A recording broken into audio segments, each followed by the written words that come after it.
베드로가 이르되 너희가 회개하여 각각 예수 그리스도의 이름으로 세례를 받고 죄사함을 받으라. 그리하면 성령의 선물을 받으리니. 거룩한 새벽의 기도자 여러분, 주님을 만나는 하늘 행복의 전전함이 여러분의 매일의 일상에 기쁨과 즐거움이 샘솟아 열려지기를 소망합니다. 오늘 우리는 요엘서 1장 13절에서 20절까지의 말씀 통하여 메뚜기로 상징되고 있는 시대적인 현실의 하나님의 심판에 대하여 이제 그 안에 담겨져 있는 여호와의 날에 대한 재앙의 의미를 부여하고 참회와 금식을 요구하고 있는 하나님 재앙의 단락을 지금 읽어가고 있습니다. 요엘서 전체의 메시지는 이 하나님에 대한 재앙의 인식과 더불어 하나님의 구원의 메시지를 전하며 우리가 너무도 잘 아는 성령의 부음의 약속이 담겨져 있습니다.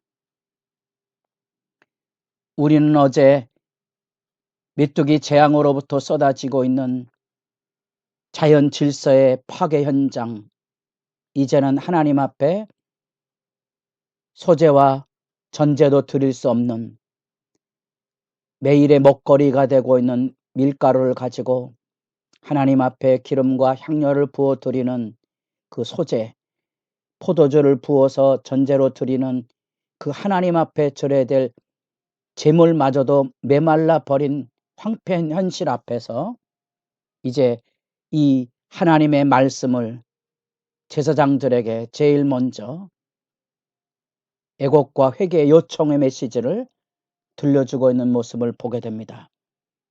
이유가 있다면 하나님과의 관계 속에서 이제 제물을 통하여 영광을 돌려야 된 제사장의 본분조차 위기 상황이고 2절 말씀에 일깨워 줬던 것처럼 너희 조상들의 날에 이런 일이 있었느냐.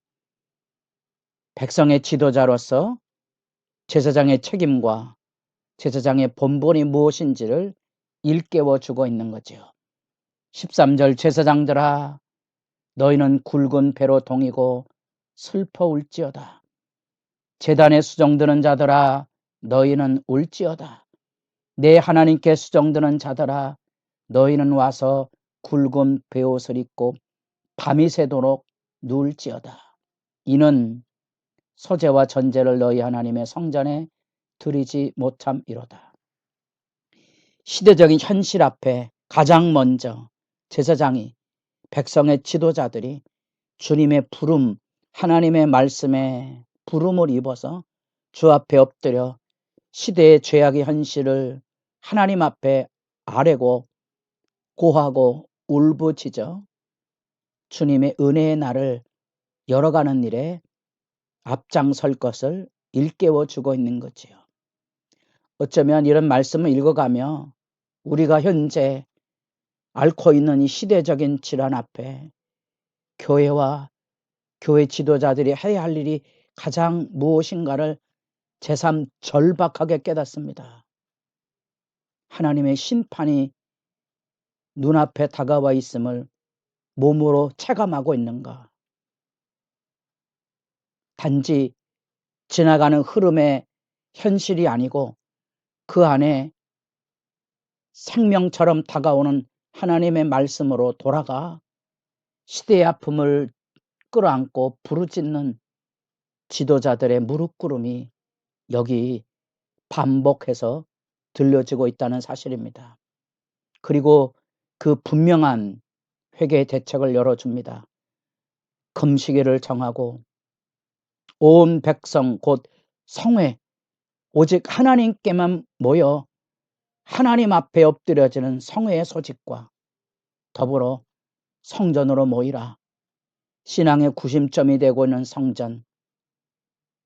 솔로몬이 성전을 주 앞에 봉헌하며 재앙 눈앞에 다가올 때에 우리가 여기 모여서 회개하고 주께로 돌아가 겸비함으로 무릎 꿇으면 하늘에서 들을지라. 그 성전, 그래서 여호와께 부르짖으라는 시대의 현실에 대한 영적 책임을 제사장들로부터 일깨워서 온 백성들에게 모범이 되고 온 백성들을 깨우는 믿음의 경각을 앞장서서 열어갈 것을 호소하고 있습니다. 그리고 친히 하나님 앞에 엎드려서 애곡의 기도를 15절부터 시작합니다. 슬프다 그날이여, 여호와의 날이 가까웠으니 곧 멸망같이 전능자에게로부터 이르리로다. 여호와의 날이 멸망처럼 다가와 있다는 거지요. 그 애곡의 기도를 끌어안고 요엘이 하나님 앞에 부르짖는 슬픈 기도와 애통이 그곳에 담겨져 있습니다. 슬프다, 이 말은 선지자들이 하나님 앞에 현실의 문제를 끌어안고 부르짖는 첫 탄식의 구호입니다. 신음소리라고 보여지죠. 아하. 예레미야애가 서두에 나타났던 1장, 2장, 4장, 5장 그 절규의 부르짖음이 슬프다 하는 하나님 앞에서의 아픈 통곡의 출발이 그곳에 담겨져 있습니다. 내 문제가 아닌 시대의 죄악을 끌어안고 부르짖는 선지자들의 온 몸으로 부르짖는 애곡의 기도가 이 아하, 이 슬프다라는 말 안에 담겨져 있는 거지요. 세상의 자기 욕망과 자기 삶의 안전을 구하는 자들에게는 이웃의 아픔, 시대의 아픔이 느껴지지 않지만 영적으로 깨어있는 하나님의 백성들에게는 시대의 현실이 나의 아픔처럼 내 몸에 통곡으로 쏟아져 나오고 있다는 사실입니다. 그 재앙의 현실을 단순히 지나가는 자연 재앙이 아니고 메뚜기의 재앙이 아니고 그 재앙 안에서 하나님의 심판을 기억하게 되는 여호와의 날을 상기, 부각시키고 있는 거지요. 마지막 날에 심판이 그와 같을 것을 파국을 지금 여기서 맞이하는 것처럼 하나님 앞에 절규하고 있는 모습이 그곳에 담겨져 있는 메시지입니다. 그래서 제일 먼저 하나님 앞에 경건의 책임을 가지고는 제사장들을 먼저 불러 세워서 그 제사장들로 하나님 앞에 엎드려서 지금 메뚜기 재앙으로부터 다가왔던 이 하나님이 주시는 창조 질서의 평화와 하나님의 축복이 무너진 현실을 끌어안고 이제 하나님 앞에 울부짖고 있는 거지요. 20절 말씀, 들짐승도 주를 향하여 헐떡거리오니 시내가 다 말랐고 들의 풀이 불에 탔음이니이다. 마치 베드로후서 3장에 나타난 대로 이 세상의 자연질서에 하나님의 돌보심에 긍휼이 있었는데 그것은 무지개 노아 언약이지요.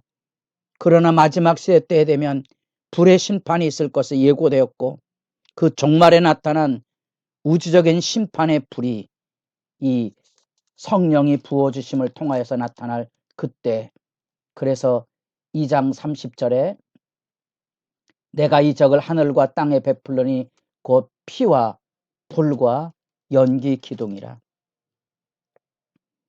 제자들로 하여금 깨어있어 이 우주적인 하나님의 심판의 전조 그 현상을 보고 여호와의 날에 이르렀음, 그 재앙의 현실 앞에 하나님의 심판을 상기시키고 먼저, 그리고 하나님의 말씀을 맡은 요엘 자신이 먼저 하나님 앞에 엎드려 통회하고 주님의 은혜를 다시 기도하고는 모습을 생생하게 이 말씀 앞에 만나보게 됩니다.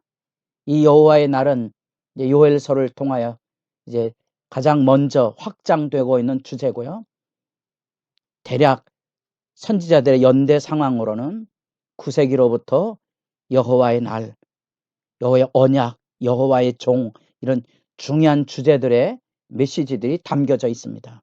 그래서 그 성전에서부터 하나님의 백성들의 회개 소리가, 부르짖음의 소리가 모든 자연 만물에까지 미쳐 있는 이 하나님의 재앙의 현장, 그 고통, 그래서 모든 그 곡식과 과수가 다 말라 비틀어지고 심지어 가축들조차도 18절에 울부짖고 솥대가 요란하고 있는 그런 양떼도 피곤에 지쳐 넘어진 그런 시대적인 상황의 아픔, 바로 여기에서 이제 우리가 하여야 할 일이 있는 거지요. 이 절망의 현실에 대한 외침이 선포될 때 이제 희망의 이야기를 시작하는데, 그 희망의 이야기가 바로 15절 말씀에 나타난 대로 여호와의 날이 가까이 왔다는 거죠. 지금 와 있다는 거죠. 여호와의 날이 가까웠다는, 아직 끝나지 않은 겁니다. 여호와의 날이 재앙의 사건을 통하여 이제 새로운 시작이 지금 여기 이렇게 열려지는데, 그 다가오는 그날을 준비하는 하나님의 백성들이 하여야 할 일이 있다면 그게 바로 부르짖음이고, 그것이 바로 갈망에 대한 얘기죠. 하나님 앞에 부르짖고 하나님 앞에 갈망하는 역사가 주님 앞에 열려져 있는 거지요. 그게 본분입니다. 그게 우리 하나님의 백성들이 가지고 있어야 될, 하나님 앞에 부르짖어 서야 될 거룩한 사명이기도 하고요. 그래서 앞장서서 하나님 앞에 통회하고 애곡하며 하나님 앞에 부르짖고 갈망하는 역사에 여러분의 기도도 함께 하늘 보좌를 향하여 올라가는 기도의 향연으로 드려질 수 있기를 소망합니다.